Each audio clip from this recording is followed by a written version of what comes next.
ना कि आबिद भाई इस टॉपिक पे बात करेंगे और कोई बात तो करना चाहेगा भी नहीं। ठीक है। तो आपने ये मेरी वीडियो भी पूरी चलानी है, मेरी बात भी पूरी सुनानी है। ठीक है। और ऑडियंस से रिक्वेस्ट है कि मेरी वीडियो को, मेरे मैसेज को हर जगह पे शेयर लाजमी कीजिएगा। हमारे जज्बे वो तो पहाड़ों की चोटियों से भी ऊपर के जज्बे हैं हमारे। हम हिंदुस्तान के साथ लड़ाई करना चाहते हैं, हम अफगानिस्तान के साथ लड़ाई करना चाहते हैं। और भाई सबसे पहले अपने मुल्क को सही करो। अपने मुल्क में क्या हो रहा है? अपने लोगों के साथ लड़ाइयां कर रहे हो। अपने लोगों को राइट देते नहीं है हम लोग, और नाम लगा देते हैं कि हिंदुस्तान कर रहा है, रा इन्वॉल्व है। मैंने यही बयान दिया और आज भी ये बयान देना चाहूंगा कि रा अगर इन्वॉल्व है तो हमारे अदारे, हमारे लोग के चने बेचने गए हुए थे। हमारी तो ख्वाहिश है कि प्राइम मिनिस्टर नरेंद्र मोदी पाकिस्तान आए। अगर वो पाकिस्तान आते हैं, लाहौर का दौरा करते हैं, तो ये लिख के साइन करके आपको देता हूं कि बलोचिस्तान का दौरा लाजमी करेंगे, 100% करेंगे। क्योंकि बलोचिस्तान में उनके हिंदू मजहब के साथ एक पता नहीं कई 100 साल पुराने मामला हैं। हंजलात माता के नाम से एक मंदिर है उनका, और वो बहुत बड़ी उनकी देवी है। ये बहुत बड़े मामला हैं। अभी आपने हिंदुस्तान में प्राइम मिनिस्टर नरेंद्र मोदी ने औरतों के तहफ्फुज के लिए, औरतों को महफूज करने के लिए, औरतों को मजबूत करने के लिए कितने बड़े ऐलान किए, कितने बड़े काम किए। अभी लखपति दीदी के नाम से एक बहुत बड़ी स्कीम लॉन्च की है, तो उसके ऊपर भी काम हो रहा है। मुझे ये बात बताइए, आप इस तरह के काम बलोचिस्तान में क्यों नहीं करते? लखपति दीदी ना करें, लखपति सिस्टर कर ले, लखपति बहन कर ले। चाइना और अमेरिका, दुनिया में ये दो ऐसी पावर हैं जिन्हें बिजनेसमैन कहा जाता है।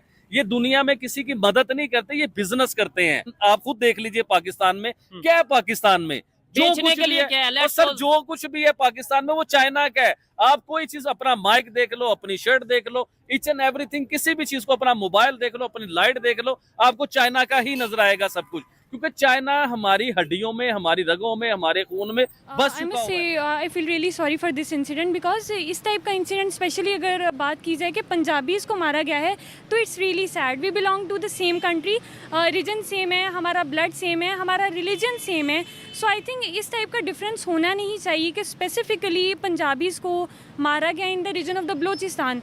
I think the question is why do they hate us? इतनी नफरत क्यों है उनके अंदर पंजाबीज़ के लिए? अगर वो ट्रैवल कर रहे हैं, इवन सेम कंट्री है हमारा, और हमने even we got the independence from the India just to have the freedom of such stuff, कि हम अपने कंट्री में जो है वो एक साथ रह सकें। Motive was the bhaichara, brotherhood in our country. But I think अगर इस टाइप के इंसिडेंट्स होंगे तो there is no brotherhood in Pakistan, और specially it comes to the Balochistan and Punjabi. So it's a really sad incident for whole Punjab, even because I'm even Punjabi. I feel really sad. Then how will I feel safe to go there? मैं तो कभी भी prefer नहीं करूँगी कि मैं उन areas में जाऊँ जहाँ पर स्पेसिफिकली पंजाबीज़ को पॉइंट आउट करके जो है वो इस तरह से मारा जा रहा है। I think that areas are not safe for us, और वेदर इट इज़ क्यों, उनको पंजाबियों से क्या है, वो कहाँ से आए हैं? नहीं, सवाल ये है कि नफरत क्यों है, ये भी तो एक सवाल है ना। मुझे लगता है वो इंसान ही नहीं है। अगर उससे लोगों से नफरत हो गई है तो अल्लाह के खौफ से उससे डर नहीं लगता कि लोगों को कैसे मार रहे, चेक कर रहे हैं? क्यों?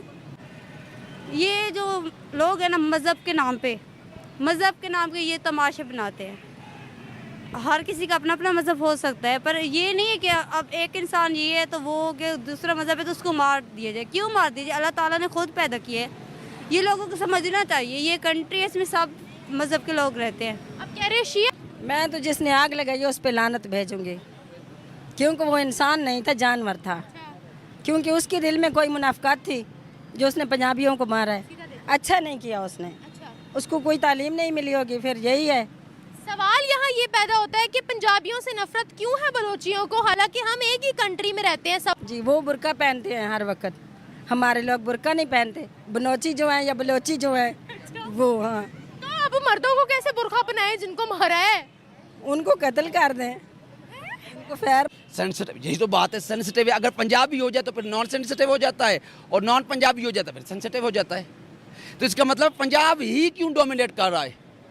Y Punjab is dominated? Punjab is not only the Pakistan, all 4 provinces are get together, then it's completed the Pakistan.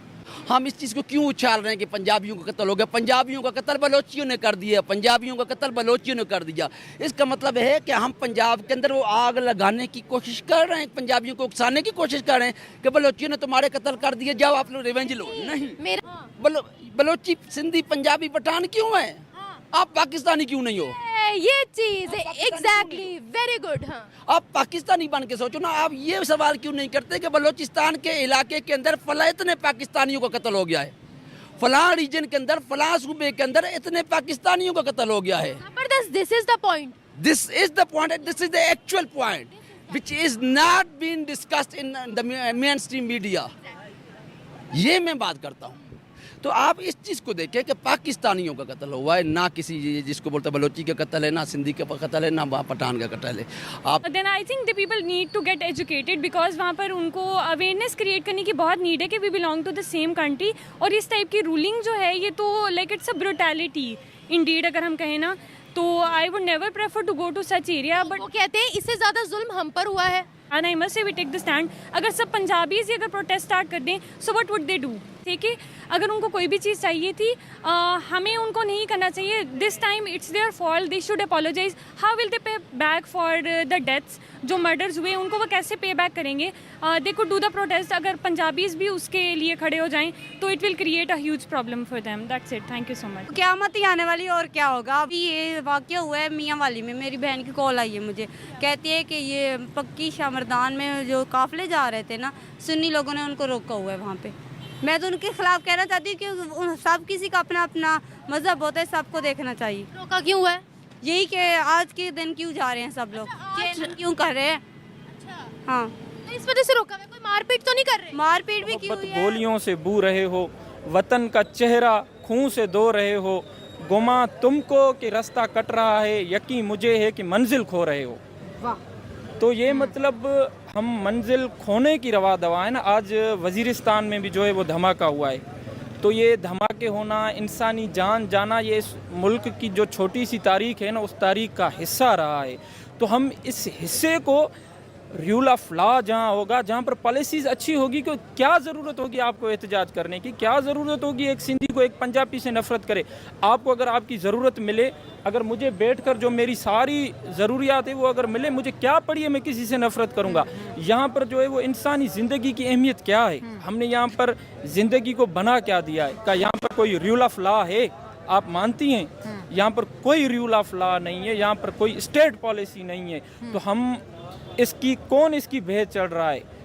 आम लोग लोग हमें लड़ा रहे हैं, आप लोग हमें मार रहे हैं, और ये मारने का जो है वो सिलसिला बहुत पुराना हो चुका है। यहाँ पर अब लोग थक गए हैं। आपने इस वतन को जो है, आपने इस सरजमीन को जो है वो जंगल बना दिया है, और जंगल में कभी भी कोई खुश नहीं रह सकता। तो आपने अपनी पॉलिसीज़ पर नज़रसानी करनी होगी।